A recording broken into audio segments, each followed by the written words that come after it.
Hi. Well, I'll make this short.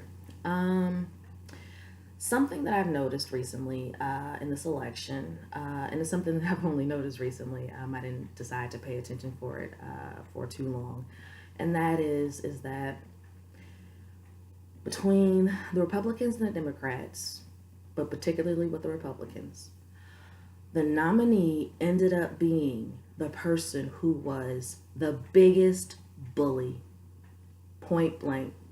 Rubio, Cruz, Christie, the rest of them never had a chance because our society, our Western culture, respects bullying someone over everything else. That's how you get successful businesses. It's how you get appointed to things in government, is to bully and push and shove and force your way into things. And the reason why I mention this and with such verve and passion is because it's something that I have finally realized is impacting the relationships between men and women across this entire planet. If a man, Donald Trump, cannot win unless he is the worst of bullies, what does it say for the relations between a man and a woman? What that means to me and what it says to me is that bullying is the predominant way people get things done now. And I don't like that.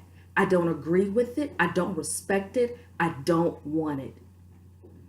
And the biggest issue that I have with this, to connect this to the man woman issue, is this: bullying is about saying to someone else, either with behavior or your words, I believe or think or will fix myself to believing that I am more important and superior to you and therefore am entitled to anything you have.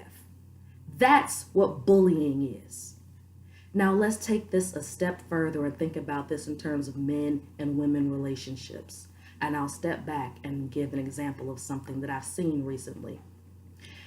In a video not too long ago, there was a man who was in a shopping center. This was in somewhere in the Middle East.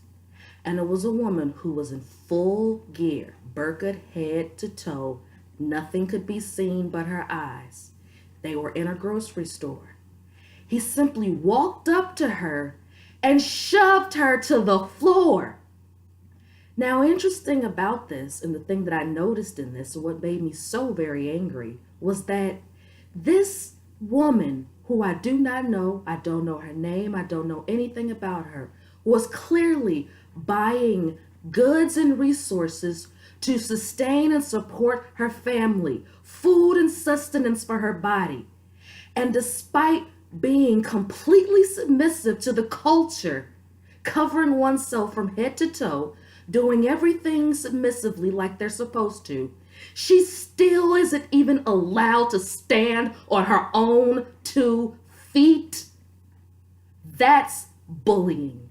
That's literally telling someone, if I could kill you, I would.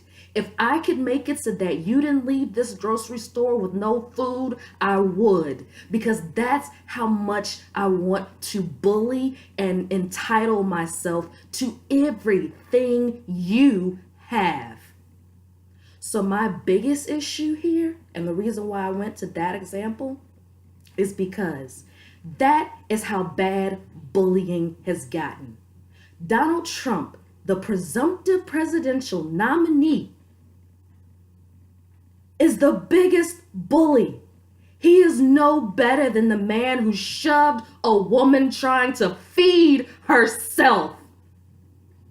And because he is no better, for all of those people that want to support him and people like him, people who support bullying, people who support someone who says, I want to take what you have and I will shove you down in the ground to get it, and I don't care about your needs, to be very clear, bullying is wrong.